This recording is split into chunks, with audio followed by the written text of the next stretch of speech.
I'd like to welcome everyone to the conversation where we talk about everything Cowboys.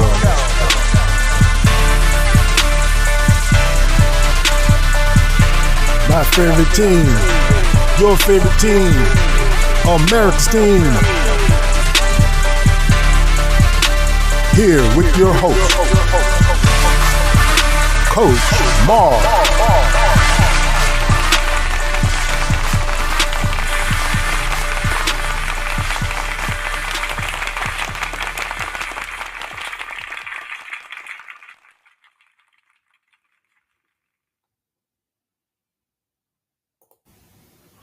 Good afternoon. How everybody, Cowboy Nation, how everybody's doing? Man, every time I go on this thing, man, now I'm trying to get the microphone to work, to get everything where I can hear you guys, and not coming through the phone, coming through the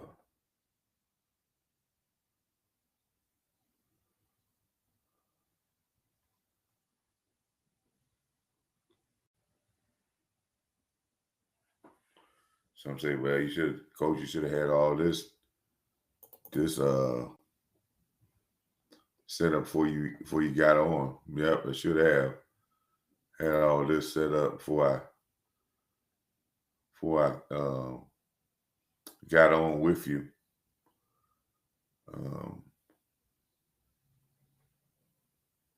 But welcome to the watch party, man. Welcome to our watch party here. I thought I would just come on and do a watch party today, because we're gonna talk a little football. We're gonna talk a little bit. I want to make sure that if anybody's out there, let me know if they can hear me really well. If you're in the chat, tell me how my sound sounds. Let me know if my sound is good. Let me know, can you hear me? And if everything is okay with my sound, give me a thumbs up in the chat if everything's good with my sound, if I'm sounding okay. As you see the title, we're gonna do the watch party of the Thursday night game, man. We're gonna watch a little Thursday night football. I see the Chargers are now up 7-0. 6-0, about to kick the extra point. It's a pretty good matchup. You got the Chargers, who have been supposed to have been a very good team, and I really like Harbaugh as a coach. Yeah, thank you, man. Appreciate you. I like Harbaugh as a coach. He has always won. When he was at San Francisco, he had a team that was built and they really won. He's a very strict guy doing things a certain way.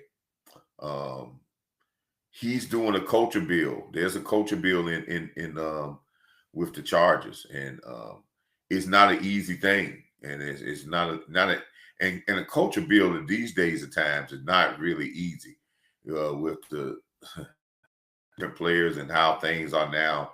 It's easier to build a culture build a long time ago because there wasn't not a lot of stuff pulling against you, and the coaches were more in control of the organizations and the teams, and there wasn't all this social media stuff. It's harder to do a culture build now than it is now. You just almost got to have the right type of players and the right type of atmosphere to get a culture build. Minnesota's another team was on up and up there. You know, they've been dealing with there's some quarterback issues, but Minnesota does have some things with their defense that I think we can talk a lot about with our defense. Minnesota is the exact opposite of what we was talking about with our defense. Minnesota is a very aggressive. They blitz the most out of any other team. They play man-to-man the most, just about out of any other team in the NFL. They're very high pressure volume defense to try to put a lot of pressure on people. A lot of people like that type of defense. It can get you in trouble a lot. but you got to be very disciplined when you're doing a high pressure defense, because there is no slipping and falling down when you pressuring, you sending people at the quarterback all the time. There is no mistakes. There is no faulty steps by linebackers or defensive backs and allow guys to run down the field. You got to really be on your P's and Q's when you're talking about playing a very high energy defense as what Minnesota does. Also, sometimes when you play high pressure defenses, that's to try to hide something. That means you sometimes you're not on the back end that you're so great on the back end.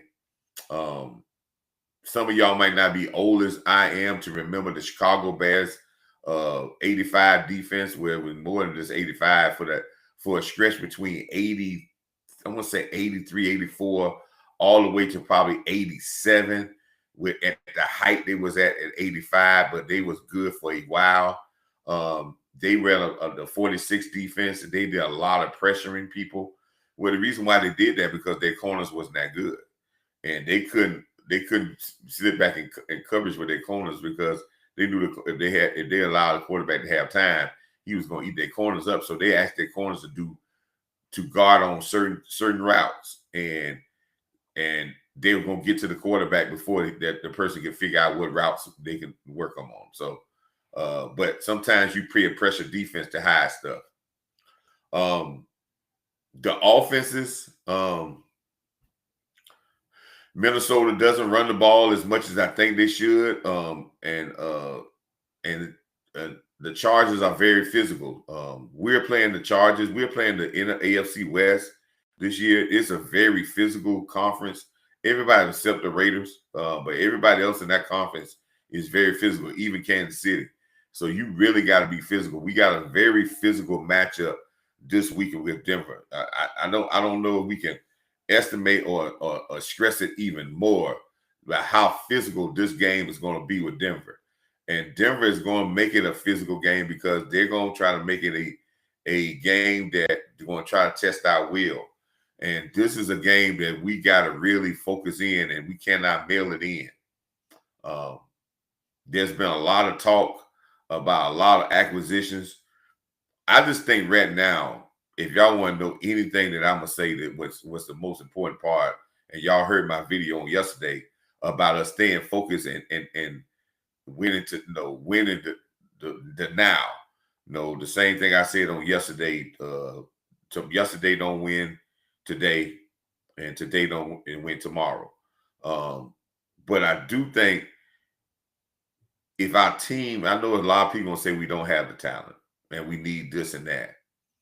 I really believe if our team buys in to what the coaching staff wants and this team buys into it, I think we got enough to do what we need to do.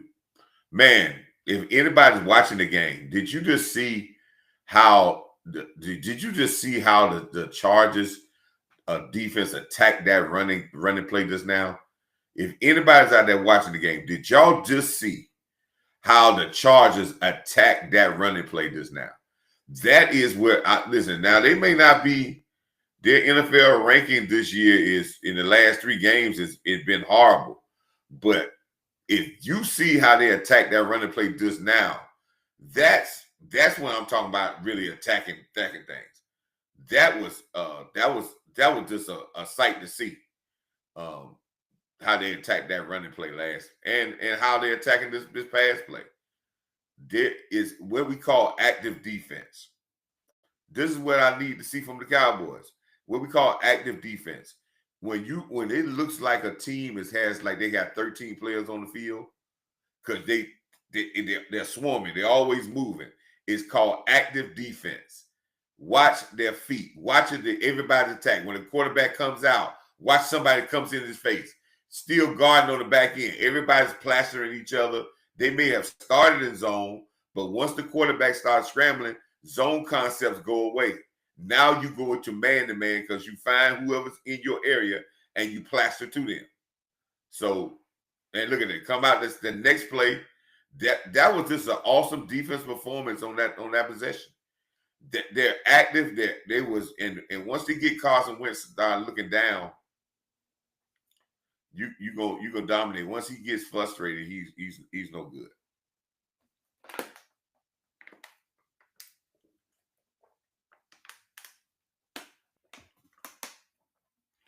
Look at that defense. That defense, yes. Now they played man to man, but it's an attacking type defense because they had him. Once you get the quarterback, the eyes to start looking down. When he snapped the ball, his eyes was down. His eyes was not looking down the field. He was looking at the rush. And once a quarterback started looking at the rush, it's over. I mean, and once you get a quarterback that's what we call snake bitten, that's all he does when you hit him the first time, he starts looking down the rush. That quarterback is you don't want that type of quarterback on your team. Because once they get that way, it's not going to take them a little bit to get them off their mark. Hey, man, how everyone doing out there, man?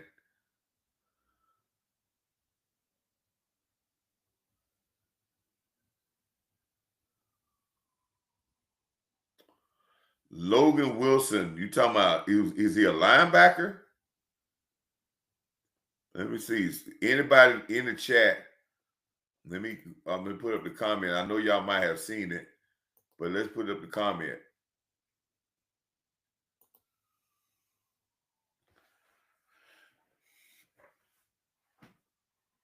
Yes, sir. What we know about Logan Wilson, linebacker from the Bengals?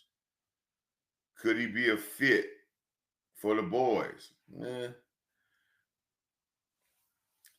He could, but they may pick him, put him on the practice squad because they probably looking. But right now, with them bringing Overshowing back, they're crowded. They're very crowded at the linebacker position, and I think our linebacker position is okay. Eaglefoot's gonna have a linebacker. Listen, it's just continuity, man, and I just think that we just. How can I put this? I don't want to seem like I'm negative, but I've been in this thing long enough to understand. One, when you bring in a new system as a defense, the install was a little less because I think they should have played the guys a little bit more in the preseason and all this stuff talking about high and stuff. I don't think that should happen. But everybody's got to buy in. Defense, you got to buy in. You can have less talent on defense, but if you get 20, all 11 guys plus the backup guys to buy into their roles and to buy into the defense, you could be less talented on defense and play much better. I'm just telling you. Everybody think you need names, but I'm watching teams that don't have names but got better defenses than us because they're bought in. And sometimes you got to change the buy-in to a coach's philosophy. I know sometimes we into this age where we think we should always cater to the player, but there's a reason why a coach puts in a defense because he understands your quirks. He understands what you have been doing. He understands what it's trying to bring and to get into, and you got to buy into it. And there's no way you can't buy into it. If you go 5 of 3 or 4 games, you don't buy into it, and you decide that you don't want to. That's even more selfish than a coach because a coach got his philosophy. He know what he wants to do. So you got to buy into it. Or we're gonna have the players call the defense. Who's gonna be the defense coordinator? Is it gonna be the players, the defense? And I don't think that's gonna work. So there's a give and take there, but there's a little bit more give and take from the coach when you buy into what he wants you to do and you do it at 100%, and then he will allow to get some more of your stuff in. But you're not going to not buy into what he wants you to do, and then he's going to cater to you to change to do. This is why, if that was the case, they wouldn't need no defense coordinator. And I think sometimes we get in it. I think Dak Prescott has bought into Schottenheimer. Yeah. And there's sometimes he have to rein Dak in. Yeah, even though Dak got experience and the MVP candidate, I can guarantee you it's time Schottenheimer reined Dak in. Yeah, you got to have that. Even the great Tom Brady was reined in. You know what I'm saying? When he was with Tampa Bay, him and his head coach went there a couple times. Yeah, they rein you in. You know, and the good players want to be coached hard because good players know that they don't know everything. That's the humbleness they know. You know, and that what makes them so great.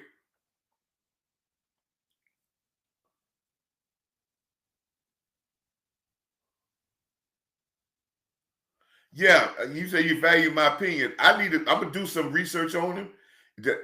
Give me some background on that. Is the Cowboys looking into him, or did they bring him into as on the practice squad? But give me some research. Give me why would you come up with that name? Is that guy been released? Is you have some word that they have looked at him? Because I know the Cowboys are looking for another linebacker to bring on their practice squad because Buddy Johnson got picked up by somebody and put to the to the game roster. Now, let me explain to y'all, since a lot of y'all don't know about the practice squad. You got, I think it's 17 guys on your practice squad, I believe. I'm not mistaken. But this is how the practice squad works. If another team can come and sign any of your guys off the practice squad without even negotiating with you, right? But if they take a guy off your practice squad, they must put that guy on their active roster for 4 weeks. So that guy can't go to the practice squad. He has to go straight to their active roster for 4 weeks.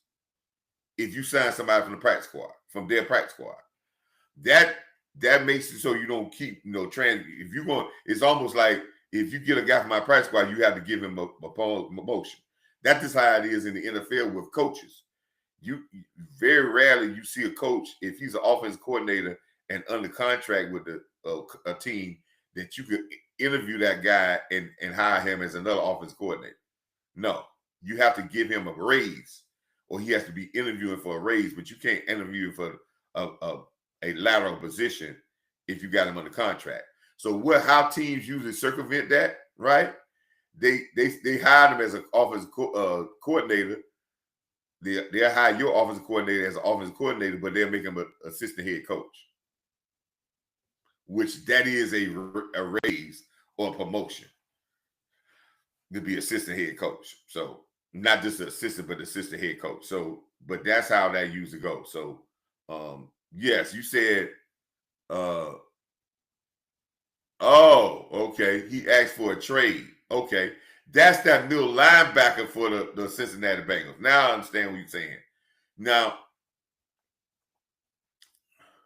right now, I think he may be a good acquisition. He might be is either Cincinnati not buying in, but Cincinnati has not had a good defense in a while, right? But I'm not saying this guy's not good. I've heard, he wants to get paid and they're not paying him. He's 100 and some. I know this now. I've heard of this guy. He's an over 100 some guy, tackle guy. But I just don't think right now he's a fit for us because he wants to come in and be a starting role. I think if you watch, if they're trying to get some consistency with Murray, because Murray game against Carolina, he looked like a fish out of water. And then this past game, you watch the film, he looked like a damn near all-pro. So, and they like bringing Overshawn. They like their linebackers. And they like what James is doing because James is going to get better and better. So I think he might be sometimes it may not be a fit here. Because, of course, the reason why he's asking for a trade because he wants a big contract. So, and most times when a player is asking for a trade, that means they don't see a future with a contract where they're at. So you got to be very careful when you talk about trading for those type of guys because they're coming here and they want a big contract, and they're not going to come here a happy camper if you bring them here and you put them on lane. Just sit, just like the defensive end for Cincinnati. If you bring him here, if you bring the defense in here, you got to give him a big contract. If you don't, you're going to have a disgruntled guy. So that's, and think about this, people. Everybody talking about these trades, but it's not a lot. It's not a lot of trade action that ever go on in the NFL. It's a lot of talk, but it's not really a lot of trade action going on in the NFL. Never goes a lot. Not no big time trades in the NFL. So we talking about that. That's just, we in our fantasy football thirstiness thing that's going to happen. But you really going to go with what you got. There may be some here and there, but it's really going to go with what you got.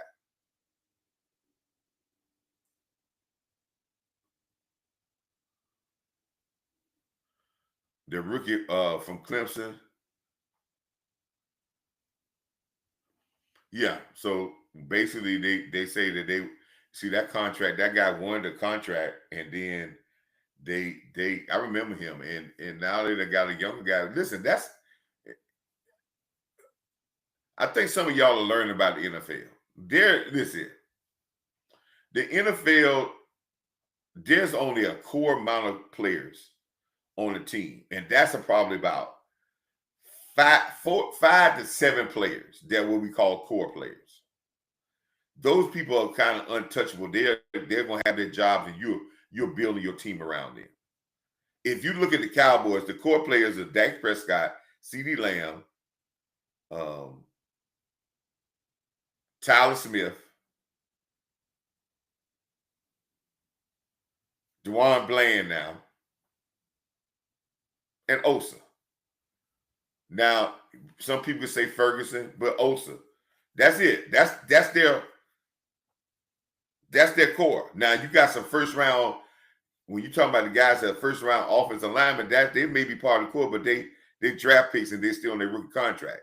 But when you get that second contract and it's a kind of a deal, long-term deal, they consider you, when you get that second contract, you are a nice deal. You're considered to be in the core to the team.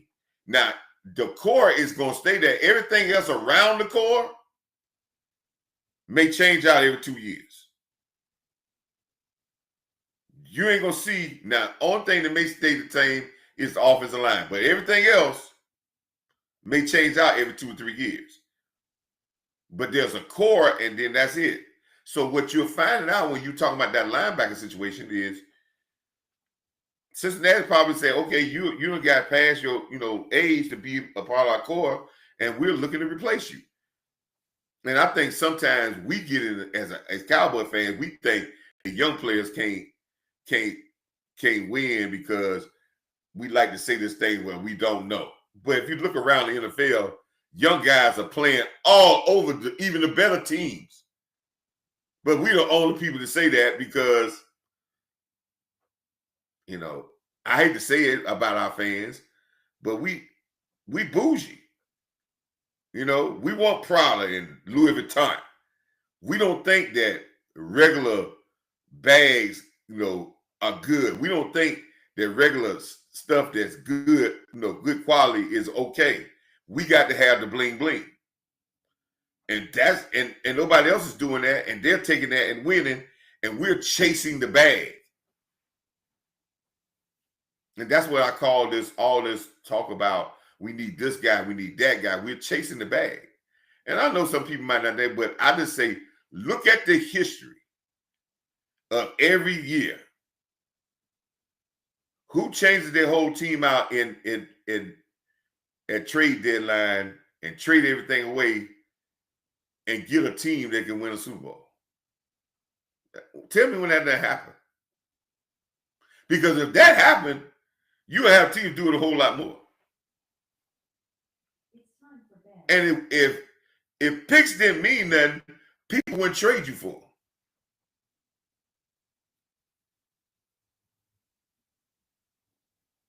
them. I'm just saying. If you don't have, listen, I don't think our Cowboy Nation understand if you go into a draft with no picks, it costs you way more money financially. And then that's when you're going to be in salary cap hell. Because you ain't got picks because everybody playing with picks. You ain't got picks to build your roster.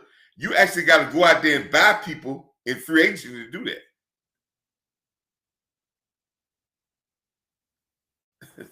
So, I mean, it's a business, but you got to think in a smart. And I think sometimes our thirstiness gets in the way of our thinking. Um,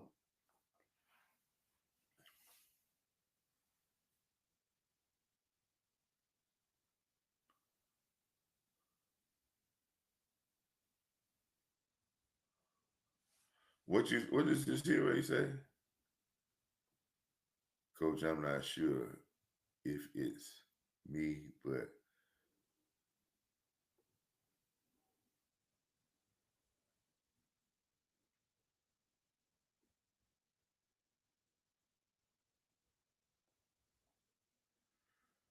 so you saying the screen is black?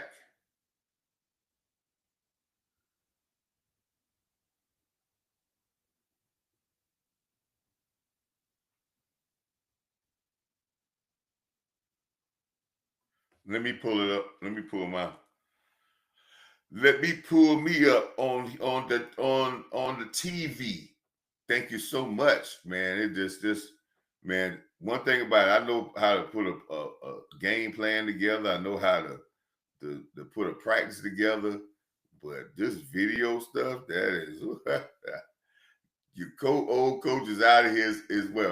We had a video guy, and this was back because I coached a while ago, but still, yeah, those video guy people, man, they can put stuff together, man. Yeah, that's what it is. Look at that. Look at what's going on with that. Why am I in that little small box? You're right, man.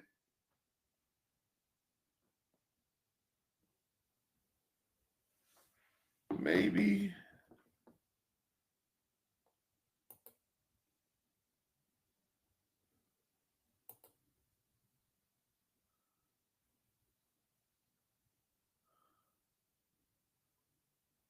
Let's see how that does.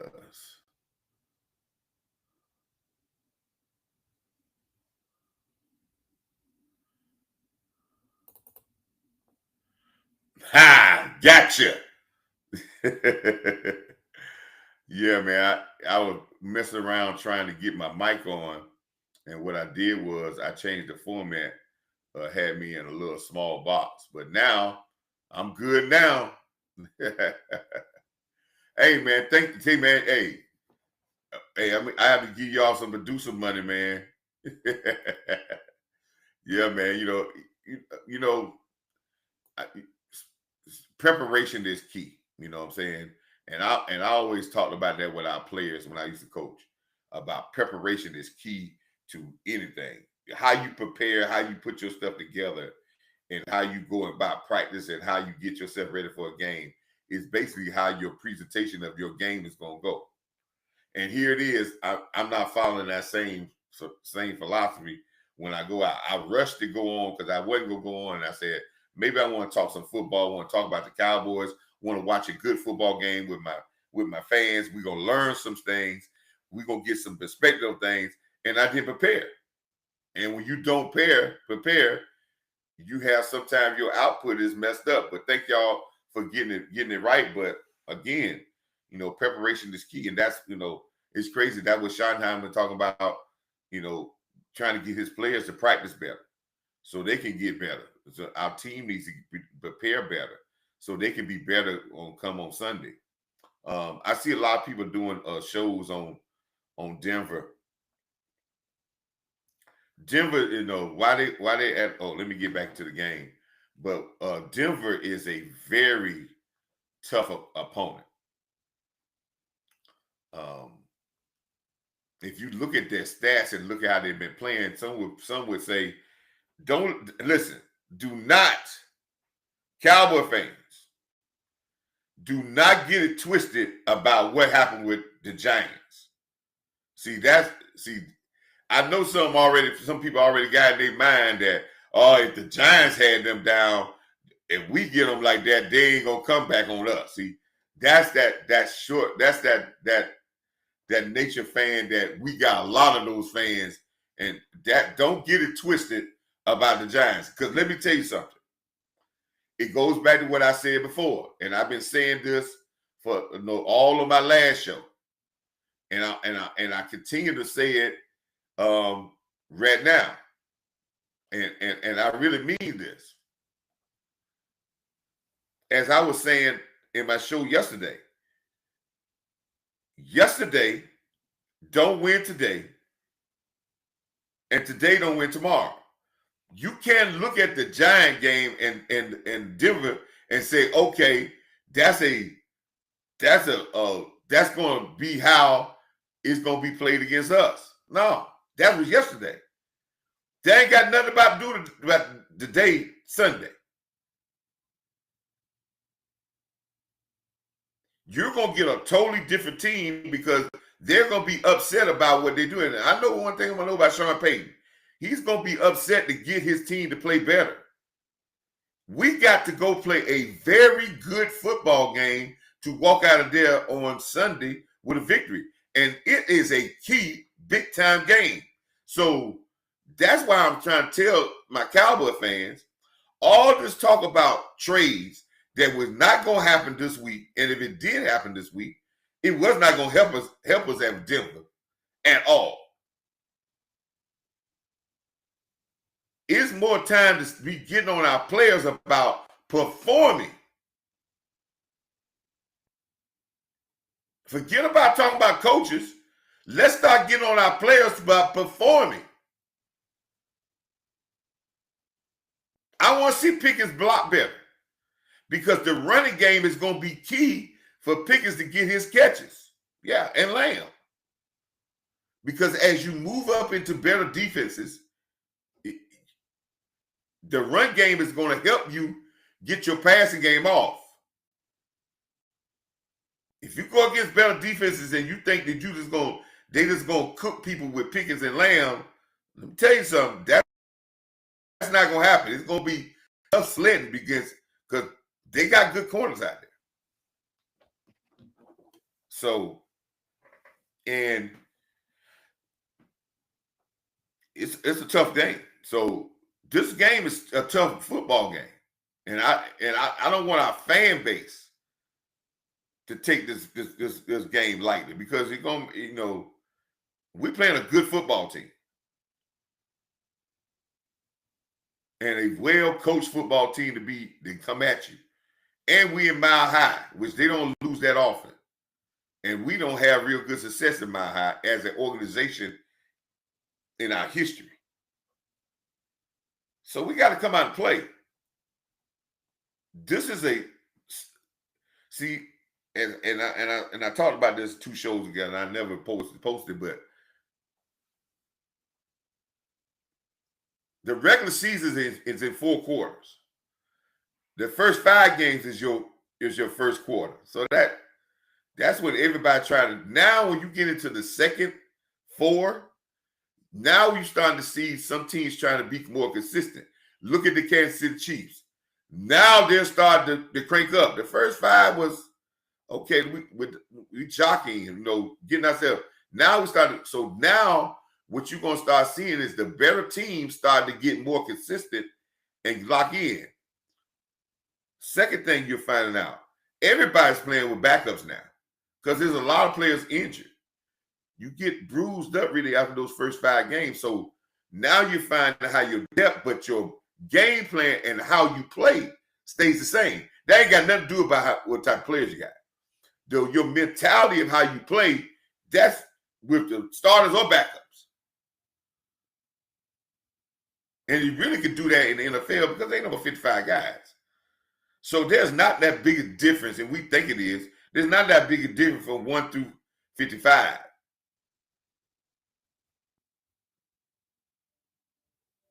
But you got to know your players' strengths and weaknesses. And I used to tell a young lady I used to date, we used to talk about these terms here. You say, and I used to tell her about me. I said, babe, enhance my weaknesses and cover up my flaws.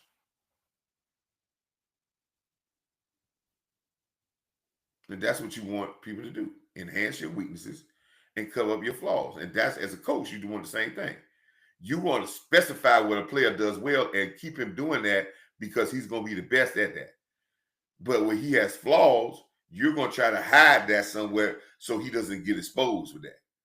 That way you get the best production out of it.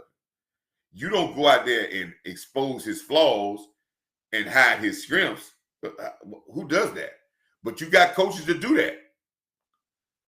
They can take another player and this player can't play man to man, and they say, well, the last guy played man to man. They'll go out there and put him in man to man defense, and that's a flaw of his, and he'll look bad, and they be like, why he look bad? Well, you knew he couldn't do that from the start with.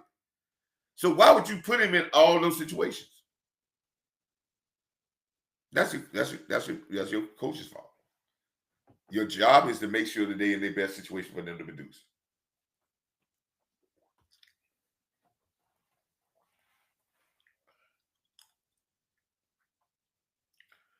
When I see the Vikings came back with 3, with a storied franchise like the Vikings has been always a historic franchise, and been to 4 Super Bowls and never have won one.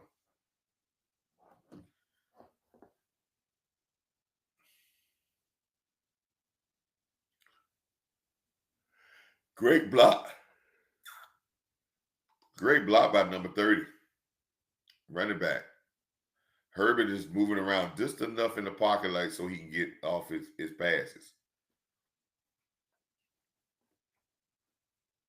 One thing about this defense, it's aggressive for Minnesota. I told you they like to press the line of scrimmage. But one thing I can say, if you don't get to the quarterback, the reason why they blitz so much is because they know their back end is not good. Man, teams blitz a lot when they know the back end is not good. People think, well, they blitz a lot because they got a good back end. No, you don't. If you got a real good back end that's really in sync with each other, you ain't got to play man. You can play zone and be distance dominant and make plays. But that back end got to be good and got to be in unison.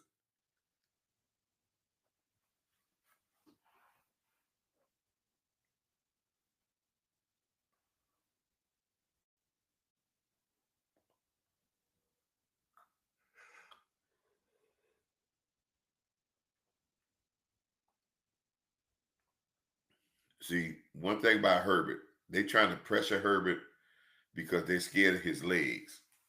But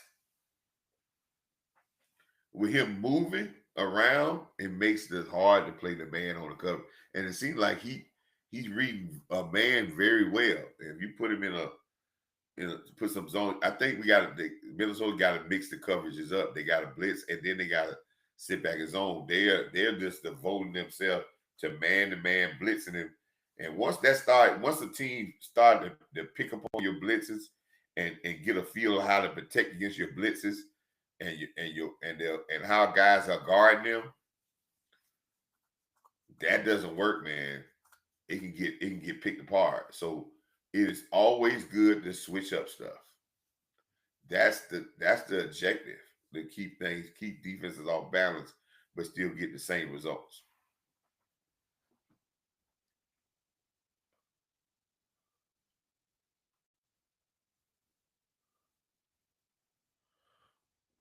This is a great question. Let me see this. Let me put this question up there. Great question. Always does this, man. You do a great job asking questions, man. Really appreciate you, man. Your comments and your support of the channel. But this is a good question for y'all, for us, and for me, and for y'all, based on the way the Cowboys have been inconsistent. That's that very, very thing, inconsistent. Do we think we're really going to win this game in Denver? Now, listen. When you got an inconsistent team, you don't understand what's going to come out. You can't say that some bad going to come out. See, that's the frustrating thing about an inconsistent team. You can go out and say, well, they're going to play bad. No, you can't, because they're inconsistent. So you don't know what you're going to see. They may come out and play like game monsters. I thought when we went into Green Bay, I thought that, hey, man, way we were playing, it was going to be blowout city, but we played a good game, right? More than inconsistent, it's a maturity level that this team got to reach on as a team. You would think with some of the vets, but it's a maturity level, and I'm not one, and I'm not saying it's not no fun league and guys should do all their dancing, but I would like the team is a little bit more focused and hardcore than a lot of some of the stuff we do, because some of the stuff leads for you to be unfocused, and that's the thing that I got a problem with it. And I don't know how we need to gain focus. This is going to show a lot, people. I'm so. It's going to be one of the most anticipated games that I'm going to have. We're going to see the Cowboys in a while. Now, it's going to be some more, but this is going to be a very anticipated game for me, because you got to follow up what you did with Washington with a good performance. Somewhere down the line, we got to start putting games together. I made a comment on yesterday, and I really mean that. How many Super Bowl champions had won 3 games in a row? And I had y'all think about it. Some people gonna think about it and say, I bet you some ain't won on 3 games. Well, to win the Super Bowl, you got to at least win 3 games in a row. So we got to start putting some victories together. We got to start getting some consistency with our game. We got to start, building that. We got to start building a consistent physical nature to our game. And we talk about bringing, I see Malik Hooker talking about coming back. If guys are coming back, if they're not coming back to be physical, then we need to move on. And we need to go stay younger. And I said that 4 weeks ago, and I still say that. Let me stay younger and more athletic and tell the guys to go hit, and then we'll try to fix everything else later. We'll fix everything else. But I'd rather have that than have some older guys that want to slow and trying to reserve their body from being big hits. And they got flaws. Let's go with these young guys with a little bit more enthusiasm. But great question. And the answer is, we don't know what team we're going to be. But I want to see the right team. I want this team to build confidence in themselves. I know some people's heard me saying that word, confidence. Yeah, everything is built off confidence. When you go out and try to talk to a young lady, it's built off confidence. When a young lady trying to talk to a man, it's built off confidence. When you go to a job interview, it's built off confidence. That don't mean you overconfident, but you got to have that confidence so you can be able to flow certain things. So that's very important when you have a team that plays with confidence. So playing with confidence and we buying in. Our offense is in a rhythm because they're playing now. Our offense wasn't perfect. Our offense had some lulls in there that almost got in trouble, and we've been more dependent on big plays. But I want to see us get back to what we did against Green Bay. Green Bay, we put drives together. That was impressive. I was there. Very impressive. 8, 10 play drives, 2 or 3 times in a row. That's what we want to have. We want to let people know we got a capability to strike you big, which is going to loosen people up. But we got the patience to be able to go. Now, go the long way, right? I don't know if Diggs is clear protocol. I really, man, I got, people have been doing a whole show on Diggs. Nobody wants to hear my show because my show is probably, and I hate to pat myself back, it's probably right online.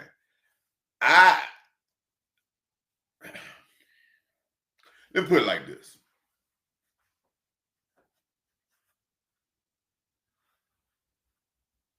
If I was Diggs,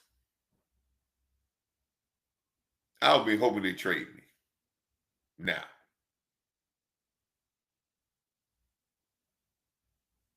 If I was Diggs. But our fan base is so arrogant that we feel that Diggs don't want to be traded because this is Dallas. They're going to cut Diggs after this year. That was already decided. And if we live in this thing, this nature that, it ain't going to be, but if they keep him, They ain't gonna do kick the can down the road for and kick the kicker in there, the contract restructure, then make it another 1 year deal. At a salary cap that's lower than what salary number that would the better corners get. So listen, man, you think Diggs gonna be happy with that? Diggs wants some more guaranteed money so he feed his family. He know it's not gonna get in Dallas. Don't make no difference what he does. So he'd rather go get started someplace else, or still he's betting on himself and mess around. Something happened. He hurt his knee, and then this little $9 or $8.5 million he gonna get from the Cowboys, and that's it. So come on, man. That's but a lot of content creators, they act like they don't see that. They're like, well, the Cowboys should sign Diggs and keep Diggs and all that. Think about it. Diggs played 4 years. This is the 3rd year after, so he's 7 years in. You're going to give him a contract, another extension for 4 or 5 years. I don't think Diggs is going to be an 11 or 11-year guy. This need, it can resurface any moment, man. I don't know. I'm not going to go into that. And none of this saying Diggs can't play. And I always told you, it's not always about play, man. There's certain attitudes you can't act, and he should be disgruntled. I'm not saying he's wrong. He should. Man, looking at his future. His future ain't got no guaranteed money in Dallas. And then took $500,000 up. What they supposed to get? Come on, man.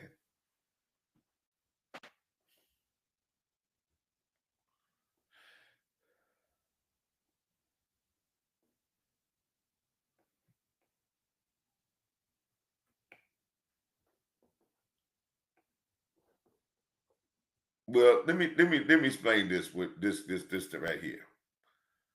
Now, let me explain. Anybody who's in chat, let me explain this comment here. Understandable comment, sir. Understandable. We sometimes we think things way over. But anytime you can beat a team in the NFL, you should take it. Now, what this can do for us is it gives okay, let me go back to what I said yesterday. Yeah, Winston's done. But let me go back to what I said yesterday. And this, what I had talked about yesterday is something y'all can use in your life, man. It goes back to the statement I said, yesterday can't win today, and today can't win tomorrow. Right? What you did yesterday can't win today, and what you do today can't win tomorrow. But I did say in the film, in the short on the thing yesterday was, yesterday can prepare you. It can prepare the mentality for tomorrow, for today, right? Yesterday can prepare the mentality for today, and today mentality can prepare the mentality for tomorrow. Don't mean it can win it, but it can prepare the mentality. That's what I'm saying. The Washington game can prepare us to start to get on a roll on consistency, building good habits, regardless of who you're playing. These NFL guys. So now we want to carry that same mentality into the next game. But what we did in Washington is not going to win it. You got to win it in the now. And yes, our fan base gets overhyped.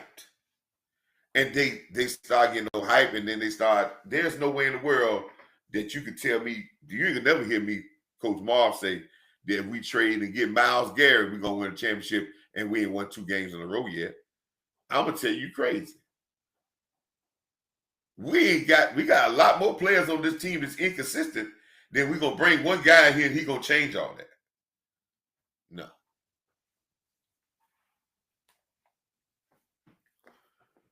But great observation. Great observation. Love when I get something that I can expound on some of the things I was saying so y'all can get the understanding. They look like they went, and the comment about Wentz, yeah, Wentz is done, man. Wentz been done. It's just amazing how Wentz still hanging around and still getting checks. It's a difference between this is where the big difference between the Philadelphia organization and the Cowboy organization. No way in the hell they would have signed Wentz to that contract and cut Wentz. If he played for the Cowboys, would have cut him within 2 years. And they just stopped paying Wentz. Probably last year, they were still paying a portion of his salary. Nowhere the Cowboys would have went and they would have done that. But Philly can do that. Philly don't mess around with things that ain't working because what they pay, they might go ahead and cut bait and pay the guy. They ready for the guy to be gone. They probably gonna do that with their receiver. If they don't win this year, they're not going through that no more. They're gonna find him another receiver and they're gonna cut AJ Brown. And I can see that coming. And I can see he's a great player in the right system. But I can see what he,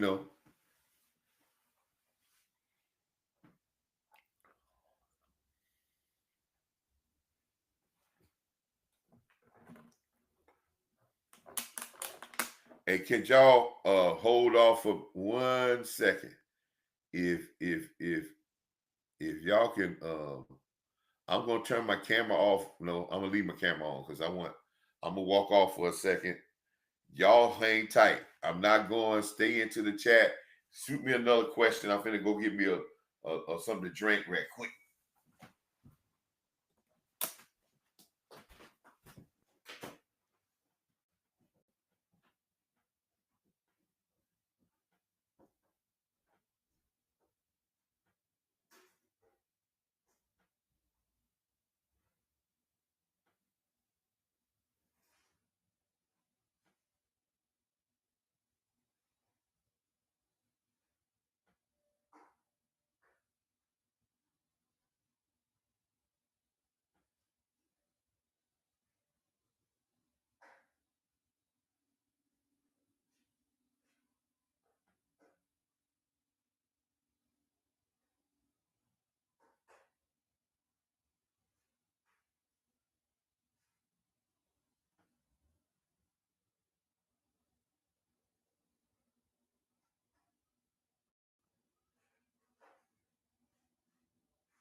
I'm back, people. What did I miss?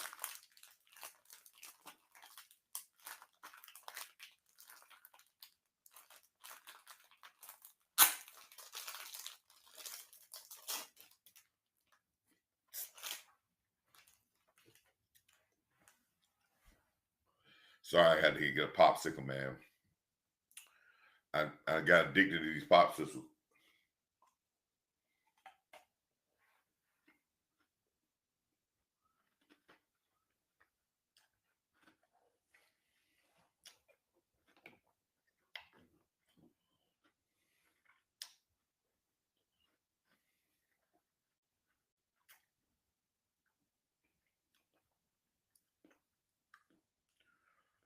Yeah, until the money is. The Cowboys are different. When the Cowboys, okay, let me teach y'all something about the Cowboy contracts. All the Cowboy contracts have a, they can restructure what it's called. They can kick the can down the road, but without the player having to even be notified. Only they can restructure the contract. What it does is it doesn't change their money, their guaranteed money. It just changed the payment schedule. And what it does is convert some of their sometimes they convert some of their salary that was not guaranteed into signing bonus. They still pay them, but they can change it and say it's a signing bonus where they can spread the signing bonus over the years of the contract, the less than the cap hit. But the player, it doesn't mess up their money at all. So the player doesn't, they ain't gonna have to even get their approval to do that.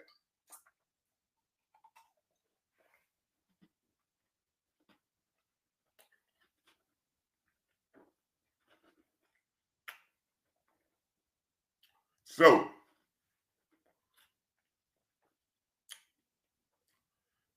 when people talk about Dak Prescott is making so much money, $60 million a year, Dak Prescott contract is always set up where they can kick the can down the road and free up $19-20 million of salary cap money. It doesn't change his contract. So his contract is so team friendly where you have that clause. All the contracts that have that clause. Now, when Dallas signed a contract with a player, look up on contract.com and they'll tell you whatever that thing is to break down the contracts. It'll always show you where's the out at. What's the out? I talked about this one time before. What is the out with a contract?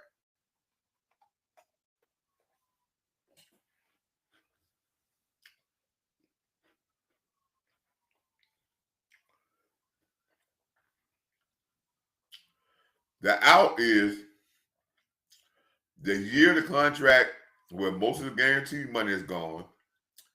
And if you cut the person, the dead cap hit is reasonable.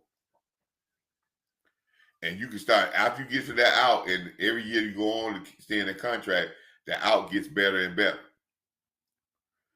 The Cowboys they like to get to that out where, because most times they're out, most of all the guaranteed money is already given up.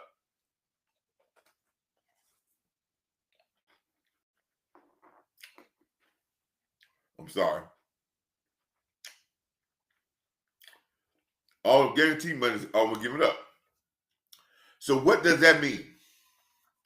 When the guaranteed money is up, the contract still might be 2 or 3 years, but the guaranteed money is up. They can cut you, and yes, they're going to have a cap hit, but they don't have to pay you no more money because all the guaranteed money is gone. The Cowboys like that because they don't like players going someplace else and still they got to pay them. When they got rid of Zeke got just about every penny from the Cowboys. He carried a little cap hit for us, but they hadn't paid him no money.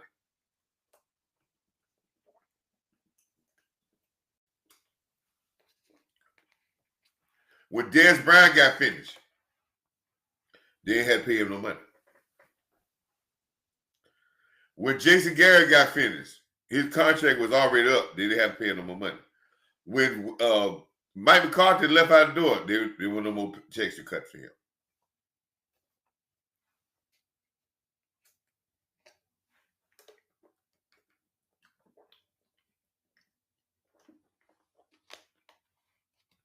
They just don't like paying coaches or players after they leave money.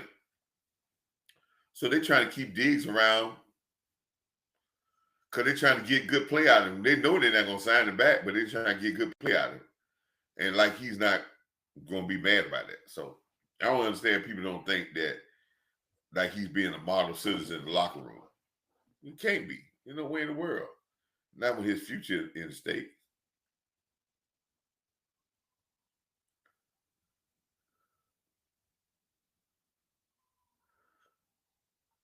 No.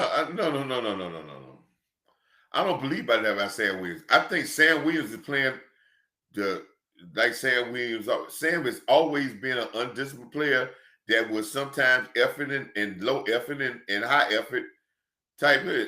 Just the inconsistency in Sam is why Sam has always been trying to push his potential. He's always been inconsistent. And I think sometimes we look at his inconsistency and we look at him being inconsistent outside of football. Sam is who he's gonna be. They could let Sam go, and I guarantee you, he might be better someplace else because he's gonna be day one that somebody gonna put the pressure on him to do the little things.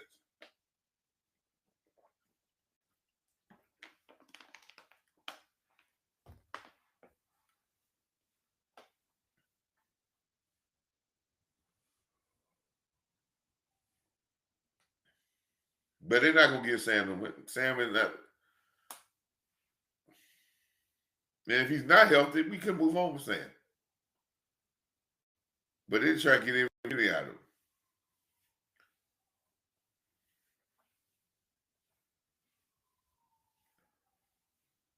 him. And you could tell, man, and I understand what Corey is saying, but I have no affection for non-disciplined players. And I can watch a guy on the field, and if he continue the certain things, the being out of position, sometimes not his motor not going, he's not going full speed. And you can tell that he doesn't have football, he's thinking about other things. And I keep going back to Green Bay. Green Bay was a microcosm of a lot of stuff. You talking about doing parties. You passing out flyers.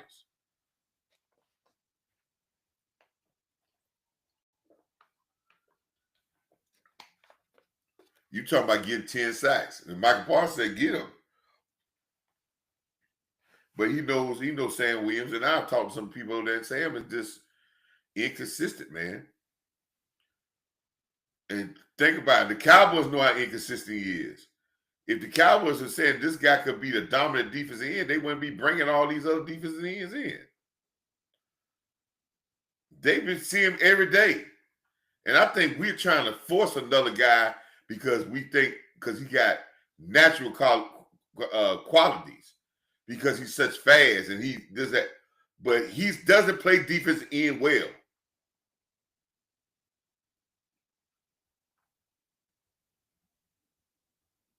And until he wants to be a full-fledged defensive end, he's going to be a guy trying to chase stats. And that don't really work out well. And I'll challenge anybody on that. The inconsistencies in his game has been before he got hurt. And I'm big on that, man. Because I know consistency is always the key when you have a team.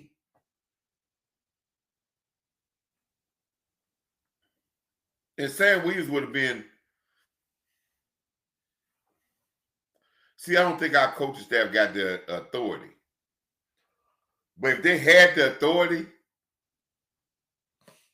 a Jimmy Johnson, and Bill Parcells, or Sean Payton, they would be Sam Williams.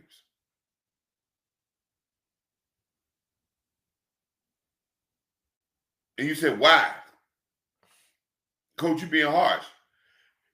Don't you know a guy that has talent, but he's inconsistent? You're going to get everybody's attention in the locker room, and you're not going to lose an all-pro guy.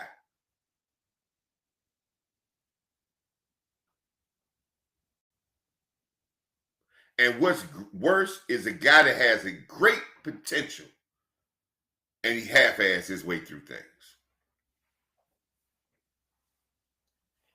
And if you watch some of the stuff he's at, and if he's not healthy, if he's not healthy, which he could have some complications from the knee injury, whatever, but that doesn't stop him from almost jumping off sides the other day.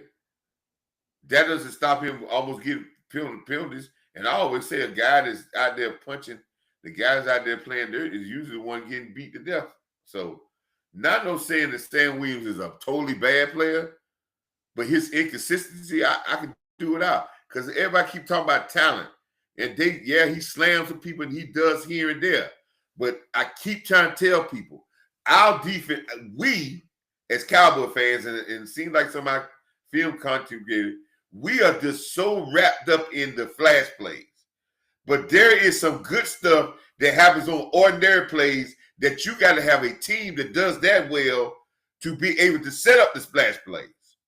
And the ordinary plays, if you're not playing them well and you're undisciplined there, there's going to be very few splash plays. But tell me Sam Williams is setting the edge. Tell me he's flowing down the edge and cut backside view. Tell me that he making any tight end or any receiver fear blocking him. Because D. Lawrence did. Man, nobody got one because he got time. He got bench pressing. Yeah, no. That's true. And that's Sam Williams needs to improve on.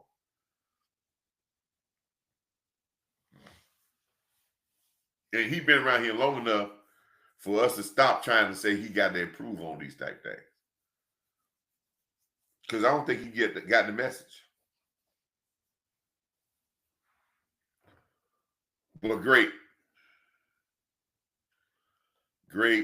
question.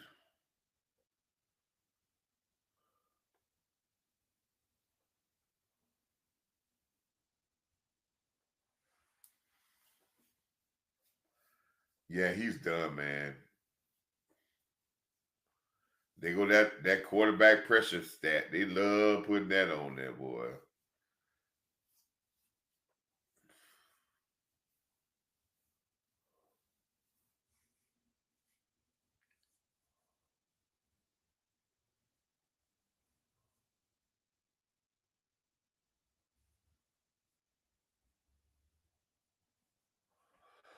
Okay, long field goal.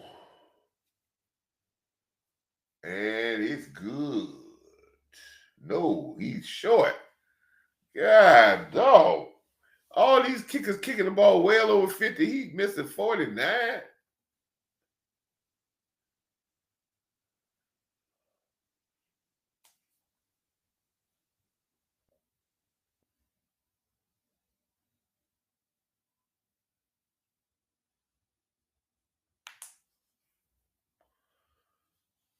Wentz, man. Wentz looks like a great quarterback. Just ain't got it, man.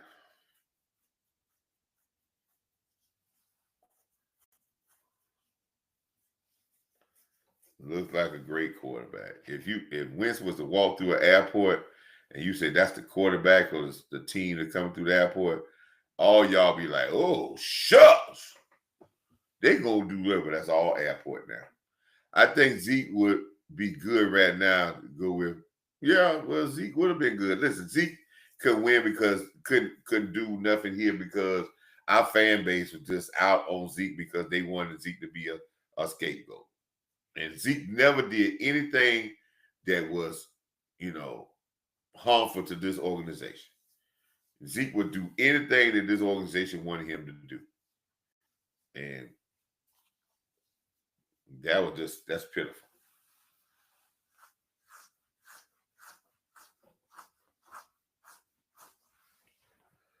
Pitiful how they treated Zeke. Pitiful.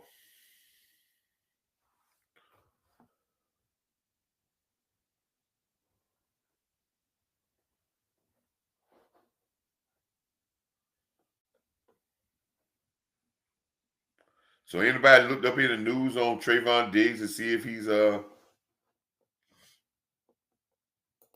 if he can he's still in protocol?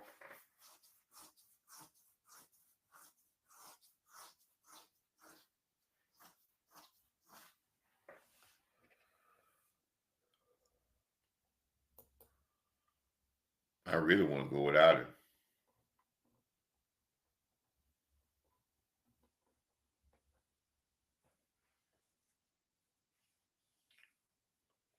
This time we take it slow. Make sure you like, comment, and subscribe, please. Like, comment, and subscribe, please. Like, comment, and subscribe, please. Please like, comment, and subscribe.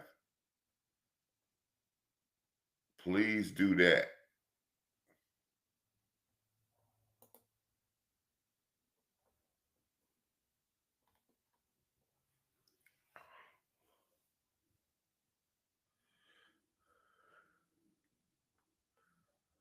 Let's see.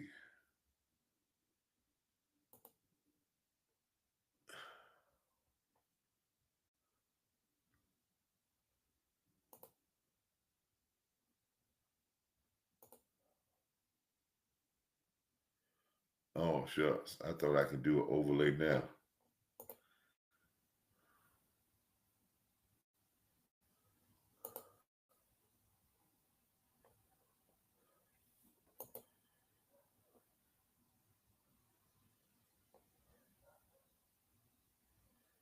I thought that this was going to be a good football game, but Winston messed this whole thing up because he shot. He shot. And it's not just that he's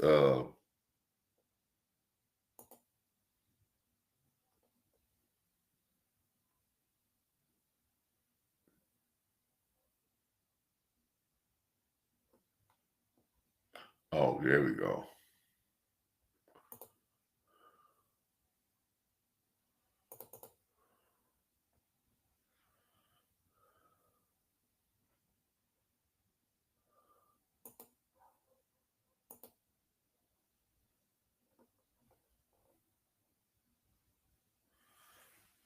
All right, let's go back to some of these questions.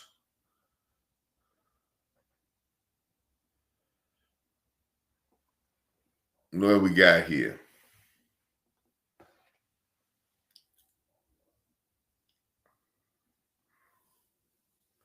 Listen, they play man. Let me explain this here. They're not gonna play. Listen, man. I don't know if y'all remember my show, but I want to tell y'all about my show. And it's crazy when I do shows, and then when I start seeing my stuff on maybe a Nate Newton or somebody. Uh,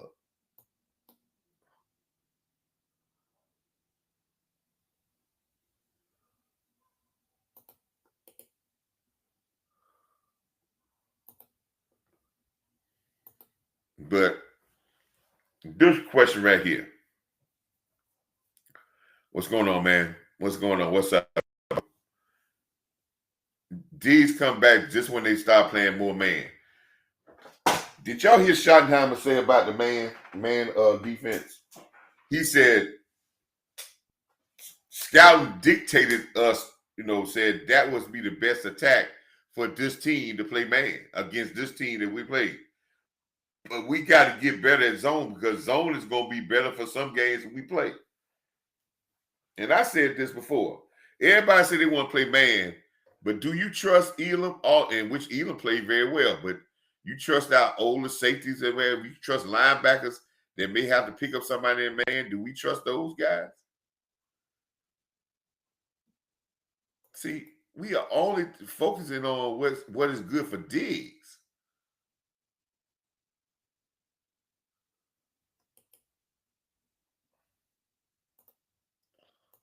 Why I can't get rid of this picture?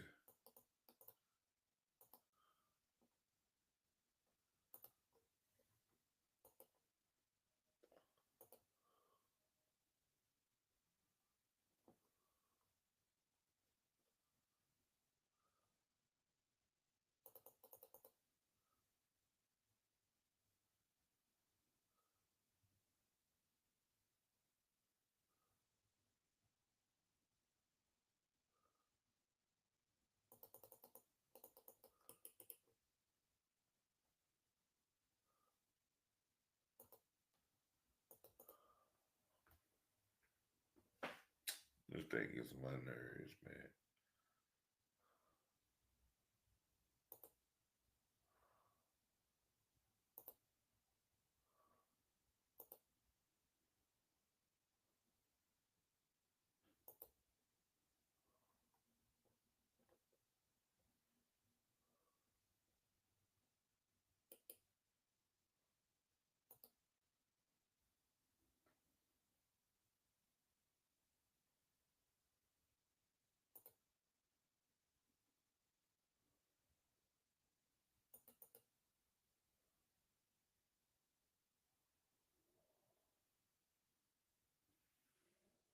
Look like this game is about over, man.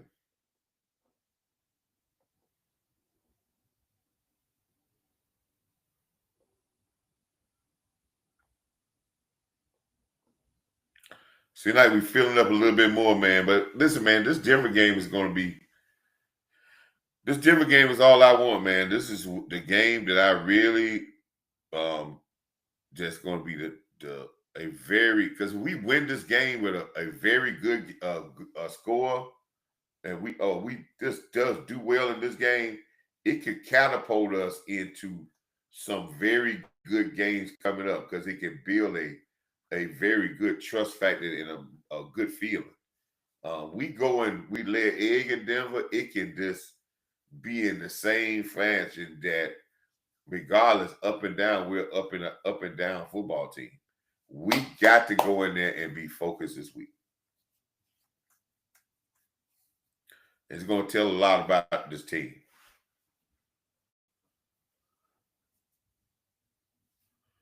Okay, it was a two-part statement. Okay, what was the first part? Okay, let's see. I'm sorry. I'm not gonna try to what you do. I just wanted to explain this, about the man-to-man coverage. I saw the man. I wanted to just explain that. I understand what you were saying.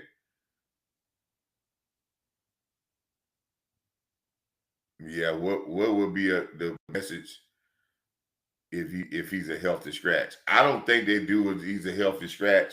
I just think they need to try to explore moving on from Diggs and getting him moved at the deadline. And if they're gonna take less value, let's go ahead and get him moved at the deadline. Some people gonna look at me and say, "Coach, you crazy? There ain't no contention to playing well." I'm just saying, man. Um, it can't be nice right now.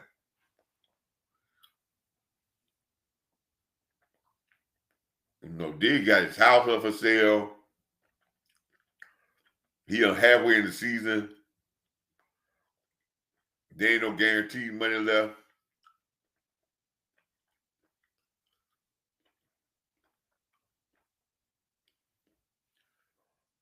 You know, he want to be better for somebody else. So, and the Cowboys not gonna give him no raise. If they do keep him, they're just gonna,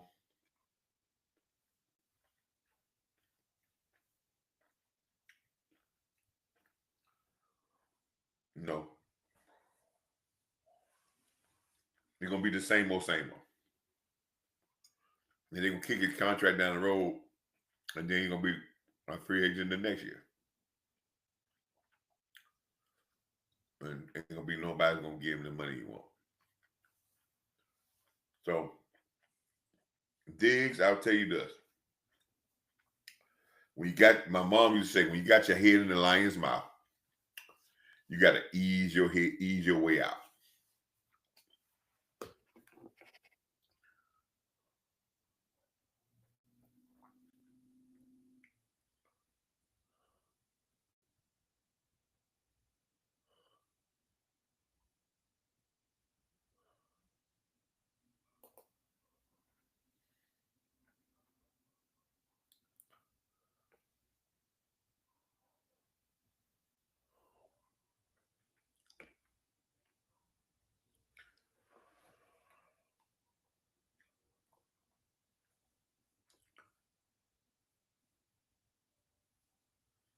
Yeah, we need this one. This is going to be a big confidence builder for us. And we need to win some games in a row. I'm concerned about that. If you can't put multiple victories together, how can you talk about winning the Super Bowl?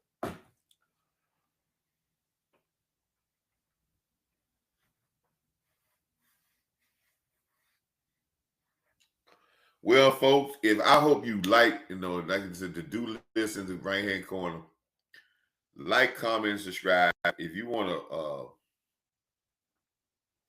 donate to the channel, there's super chats there. If you on YouTube, there also my Cash App is in the bottom corner, PBS 222, and all that would be greatly appreciated.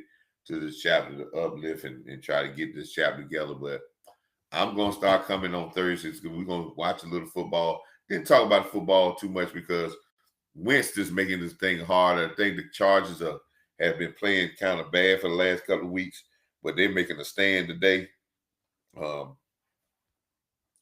And they're in that division's getting better. So that's how it goes.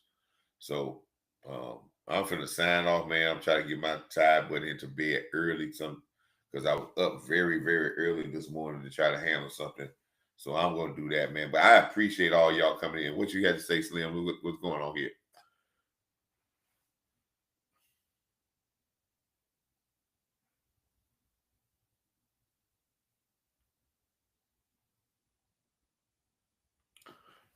Well, Kirk Cousins was his man. That's the only one that really had him there. I think I think when they can get them a running game, then whatever catches where he may not catch his 9, but he's gonna have more impactful catches. What I seen of the statue and stuff, uh, it's it's we got a statue of our football team back in Norfolk. So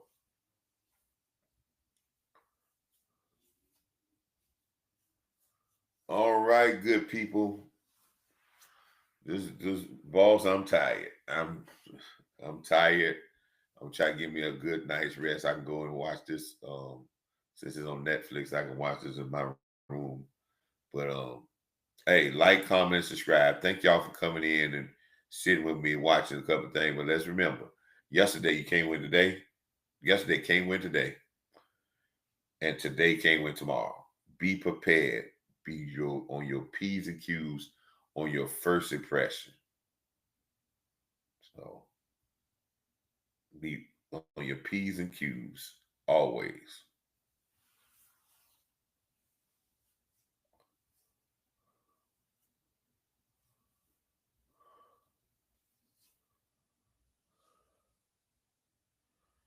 Yeah.